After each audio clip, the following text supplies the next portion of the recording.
The Rings of Power, Episode 7.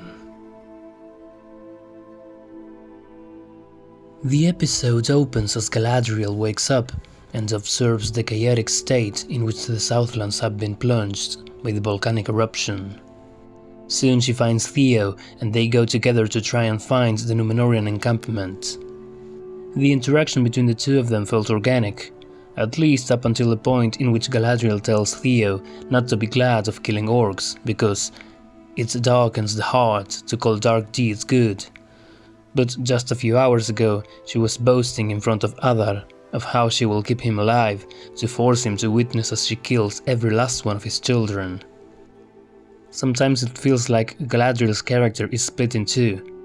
On one side, the ancient leader of the Noldor that imparts wisdom upon the race of men, and on the other, this reckless soldier, bloodthirsty and eager to seek revenge.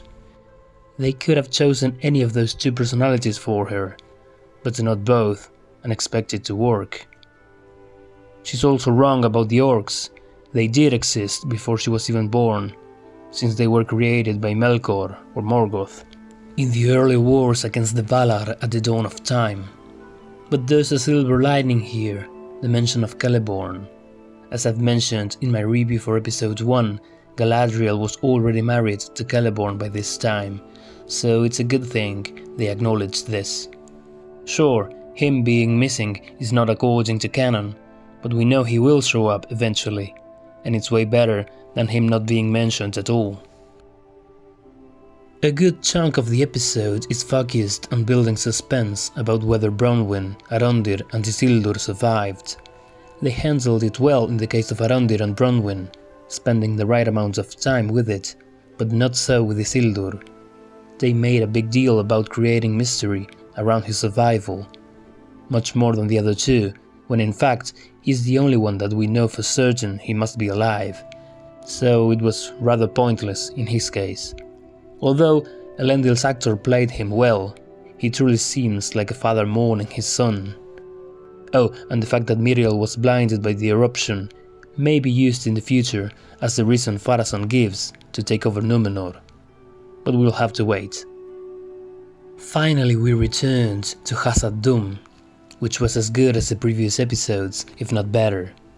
The interaction between Elrond and Durin was priceless. It's clear they are both good actors, and I insist they are practically carrying the show on their shoulders. Elrond's use of the word Namarie was a nice detail. Too bad the overall plot of Mithril being needed to maintain the elves alive is just wrong and dull at the same time. I particularly liked the exchange between King Durin and the prince.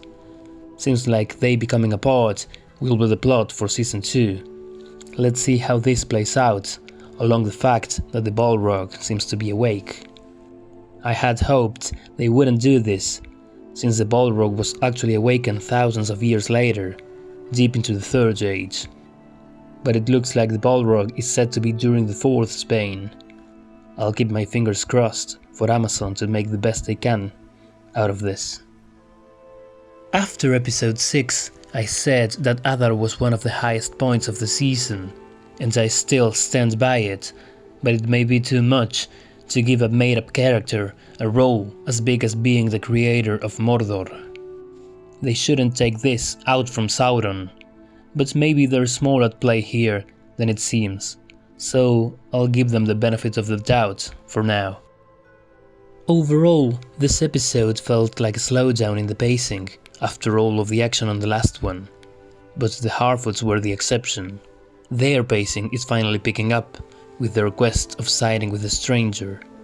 We've got confirmation that the White Priestesses are evil, and while the mystery of Meteor Man is still unresolved, what Sadok told him about the stars he seeks being very far away goes along the lines of what I said back in my episode 3 review, that this must be a Southern Hemisphere constellation, adding to the theory that Meteor Man must be one of the Blue Wizards. Which I hope they will finally disclose in next episode, so if you like this content, give me a like and subscribe if you haven't, and stay with me for next week. Thanks for watching.